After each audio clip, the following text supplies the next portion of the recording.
Sup, my name is Ryu for the Yu-Gi-Oh! Council. Welcome to Coffee Time. Are floodgates good for the game, or are they terrible for the game? That's our topic for today, so grab yourself a cup of coffee, probably some popcorn, because these comments, I'm hoping that you guys just get super, talkative in the comment section. This is the one video that is the great debate for fucking Yu-Gi-Oh! Is if they even matter anymore.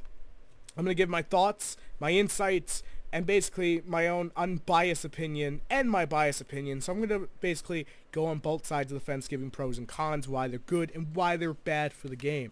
And then ultimately you guys can put your views down in the comments below, and we can create a discussion pool where we can all talk about it and our thoughts. Just be friendly. Don't be killing each other. Remember, we can't control this game. Just saying. Before we get to that, though, I have to do the update for the channel. Obviously, we just had a channel update video, but this is more for... It's coffee time. We always do a little bit of update, so that's what I want to do. Second week of August, new computer. That's when you're getting your subscriber showcase on a full-time run again, which means pretty much every day. And since it'll be pretty much every day, as long as we have content for that, you're looking at probably around 3 videos a day. But for otherwise, it'll be 2 videos a day starting right after the computer's built. So, excitement. Right now, the Council Network this week is going to take a little more priority, but you'll still get your daily videos here on the Council, the Yu-Gi-Oh! Council. So, on the Council Network, for those who don't know, it's our basically little giant comic book anime hub, just everything we can't put in another council. That would make no sense. That's what that is for. You should check it out. So later this week, we're going to be doing our Ant-Man movie review on Friday and our Ant-Man top 5. So Friday, Saturday, those will drop out. So since those are dropping Friday, it kind of hits stock market. So I'm going to try to do a small stock market, probably around 5 minutes, just in the most important stuff. Unless we get the ban list prior, then this week will go on break for stock and it'll come back next week. So stock market, probably on Thursday if I'm able to get it out. Dragons of Legend 2 box opening on Wednesday night, really late Wednesday night. I'm going to post something up on Wednesday earlier, most likely, but you'll still have your Dragons of Legend 2 taking priority that day. So for the Council Network this week, as a full recap, Dragon Ball Super top 5 moments, Batman vs. Superman trailer thoughts, Suicide Squad trailer thoughts, Flash Season 2, and Arrow Season 4, basically from the Comic-Con panel, what I thought about it, the hype, and everything that's coming to it, and my thoughts. Here on the Yu-Gi-Oh! Council, the only things that are really decided are today's Coffee Time, tomorrow's Tech Tuesday, Wednesday's Dragons of Legend, possibly Dev Pro replays thrown in there in the mix. Thursday, you're probably looking at stock market, and then Friday, I don't really know about Friday yet. I'm still trying to figure out something for Friday. So we'll see how it goes. I mean, I still have a dual video that I've yet to post that me and Mikey did. That was a pretty quick one. That may hit up on Friday. So that way you guys have something out while I'm working on the Ant-Man top 5 moments and everything like that. So why are we talking about floodgates this week, guys? Well, you see, we're getting closer and closer to the ban list, hopefully. I just had to say it that way. I do have 4 coffee times planned out. But this one took priority 1. Because it's an amazing topic that everyone has their own opinion on. And everyone will think one way or the other, but I'm actually going to try to warp your thinking here a little bit. So, everyone knows by this point what the power creep is. New set comes out, it totally makes all the old broken shit look like play toys. Chaos Emperor Dragon, Dark Arm Dragon, look like play toys. It's kind of hard to believe and it's kind of hard to swallow, but it's the truth. So, we only have 2 options here when it comes to this game, if we were Konami. We destroy the power creep that has been going on since right after GBs, and bring everything down to GBs, or we allow the occurrence of floodgates. Now, I'm not saying floodgates are healthy. I'm not. I'm going to be giving both sides of the fence here with it. So, relax yourself if you don't agree with that. I'm going to get to it, trust me. So, let's talk about how floodgates impact on meta decks. In all honesty, if the deck is going to be tier 1 status or tier 0, floodgates are not going to stop it. Teledad was a prime example of this. Skill Drain, Macros Cosmos should have been easy to stop it, but it wasn't. We didn't have Effect Wheeler back then. We didn't have Back C. But we did have Macros Cosmos and Skill Drain. both were viable options to slowing down Teledad, but they didn't work. So can we theorize that floodgates were not an issue and don't need a hit? Or it allows tier 1 decks only to strive what they do and every other deck to basically be murdered on the wayside? Or do we look at it as anti-meta decks become a deck because of floodgate cards? Or maybe I'm completely wrong and I'm just being biased and maybe my thought trail is in the wrong place. Royal Oppression, Imperial Order.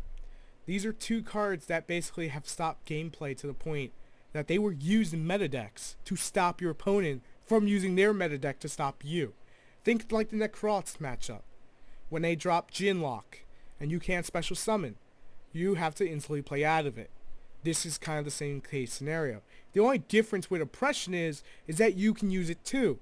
You pay 800 life points and stop a special summon of a monster. Now, that doesn't seem like much, and it seemed kind of shitty, but it was really good for what it was, and still is.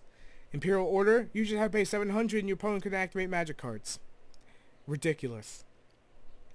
Now we come to the future, where we have Skill Drain, Vanity's Emptiness, Macros Cosmos, Deep Fissure, Lose One Turn, and about 30 others that I can name. These seem more toned down than their predecessors. And yes, I just said Skill Drain's more toned down than Imperial Order and Royal Oppression. It's not as far up there, because it does not stop you from making your plays. It stops you from using your monster's effects, but doesn't stop you from using their, making plays. It can stop you if your deck is a combo-based deck that you need the effects to go off. That's a totally different story. But things like MST exist, you may say, or things like Dust Tornado or Galaxy Cyclone. Just use them, or Night Beam, or Denko Sekka, or one of the other 30 cards. But is it fair to say that we should be forced to use said card because of a floodgate that ruins it for us? Should we be looking at the meta deck as the issue, or should we be looking at the floodgate as the real problem? Now, I'm giving both sides of the argument there. Just on this little beginning part here so anyone feels lost. The existence of floodgates for the power creep, to stop power creep, only gives existence to bring more. This is a valid argument, because more powerful floodgate cards will be needed to be printed to stop more powerful monsters, spells, and traps that will ultimately keep this game running, as many don't believe that. It's true. Many of times people have offered to say, set rotation Yugioh. This game is nearly 20 years old, and next year it will hit its 20th year anniversary. When you think about that the game has gone that long, almost as long as Magic the Gathering, set rotation could not be introduced at this point in time where players may be acceptance of it and Konami would lose massive money. That's pretty much what they see. The floodgates are their answer to the power creep, but the floodgates aren't innocent at all. Certain cards like Vanity's Emptiness hurt lower tier decks when meta decks are able to use it, so limitations have to be made. And sometimes, when those limitations aren't even enough, they have to be banned. Royal Oppression's a prime example of that. But as I said before, maybe if we destroyed the power creep that we made, Konami made, or us playing it, then maybe then the floodgates wouldn't be needed as much and the game would return to a much slower paced game. Or do we keep on advocating for Konami to hit more and more cards? The game will never be completely balanced when you look at it as a whole. Everyone's got a different viewpoint. New cards will always come into the game that interact with older cards and make them useful again or broken, which way you want to phrase that. And as per the argument of Lava Little Chain being banned, while we're on this subject, in the ban section here while we're talking about it. If you ban Lava Little Chain, a prime example of more monsters being used to dump more shit into the graveyard will be Mathematician, Armageddon Knight, Dark Grepher, and obviously Foolish Burial and Charger Light Brigade. Now Charger Light Brigade is pretty damn random, but just to give you an idea that the power still be there. So the reason I bring up Lava Little Chain is to make this argument. If you hit a scapegoat, the head of the demon will still be there. Now, for those of you who don't understand my comment there, if you don't hit the beast itself, the problem, and you hit something that looks like a problem, but isn't and would suffice with a limitation, then at the end of the day, you have done nothing to further this game. You only allow the deck's existence to keep causing issues. And that was a prime example with Infernies, and I hate to even admit that, but it's true. There are a lot of Floodgate cards currently that it's either you have MST or you scoop. And let's be honest, not everyone's going to run Dust Tornado or Galaxy Cyclone in 6s, 7s, and 8s, you know, when you have all this back row stuff and you need a combo-based card to go off. At least with Vanity's Emptiness, you can Raigeki and then break it. With Royal Oppression, you gotta use MST. If you have MST or Heavy Storm or Giant Trunade didn't even stop it, then what were you gonna do? Yes, you were allowed to special summon for a turn, but still. So the problem becomes, is it the generic Floodgate cards, or is it just all Floodgate cards that really need the hit? You have to ask yourself, is it just because it stopped me from playing Yu-Gi-Oh!, which is no fun for anyone, or is it because it stops the meta from being the meta? And many of you will care to disagree. That's perfectly fine. When you think about it, Rivalry of the Warlords, DNA Surgery, these have not stopped players from basically playing the game. And these are Floodgate cards. While other cards like Imperial Order, Royal Oppression, Vanity's Emptiness, and Skill Drain, and even Soul Drain, have stopped them from making their place. And now I make the argument of Thunder King Ryo also being a card that would stop you from making plays. People are advocating for Mistake to be limited. I can understand, because in a wrong way of phrasing, in a time where Thunder King Ryo is limited, you can easily look at Mistake and go, that's chainable, it deserves limitation. And in that right, I can agree with every single one of you. If we look at it from that argument aspect, I can absolutely agree, especially with all the other Floodgates we have now. Limitations do need to be put in place, but you have to ask yourself, again, are these really ban-worthy? Are these limit-worthy? Or is it just the state of the game that's causing these cards to rise up in usage and put such pressure on the game that it feels that way? And I may not be answering that whole thing myself, because in all honesty, there really is no answer, because even if I was to say I'm okay with Floodgates, there'll be someone else advocating that they're not. You can't win in deciding it, because either which way, you'll only know when they're either in or out of the game, and you can look at both sides of the spectrum to actually decide that factor. When you think about it, a deck like Cleaforts should not rise as good as it's been without the back row hate, you know, with the Floodgates. There we go. Phrasing it wrong again. When you think about that, a deck like Cleaforts, primarily power. Let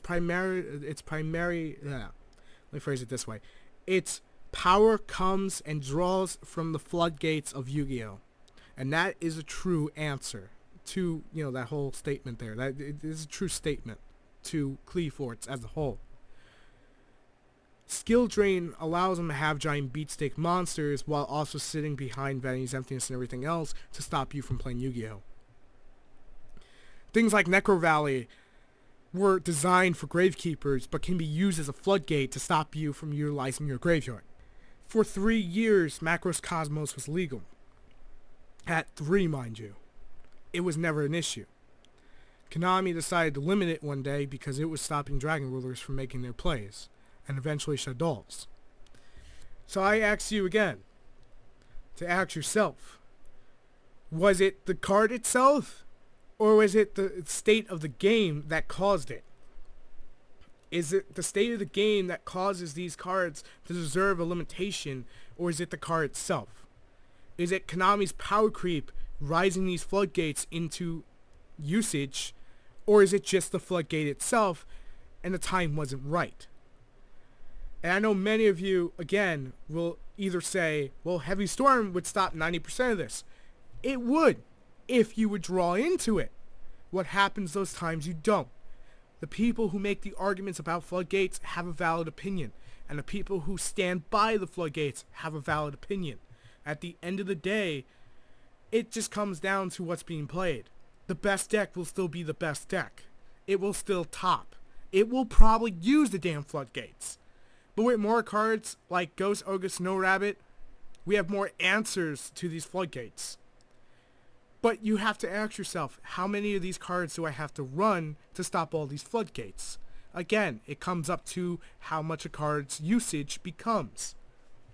And I know many of you just want to say, no, floodgates are perfectly fine for the game, or floodgates are terrible for the game. But the honest to God truth is it falls in the middle. Something like Vanity's Emptiness wasn't used for a long time. Until all of a sudden, hey, this stops all the special summoning. It's really good.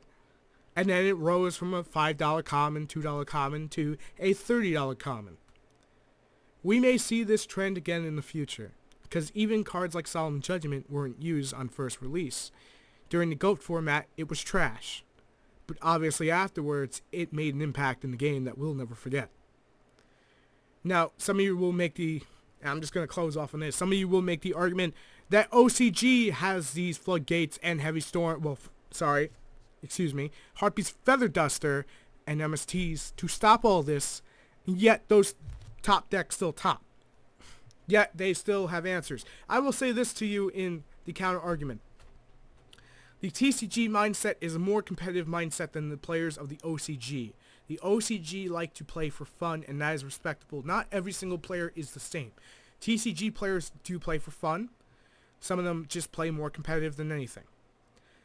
OCG have players that will play from competitive aspect, and players that will just play for the fun of it. It is a card game at the end of the day. We can only sit back and allow Konami to make their judgment on these cards. For me, floodgates haven't been an issue as much as they've been to many. So my standpoint is, they're fine. But when they get out of control, they're overused, then it's okay to have a limitation on them. So I am on both sides of the fence. As a YouTuber and as a player, I'm on both sides of the floodgate argument.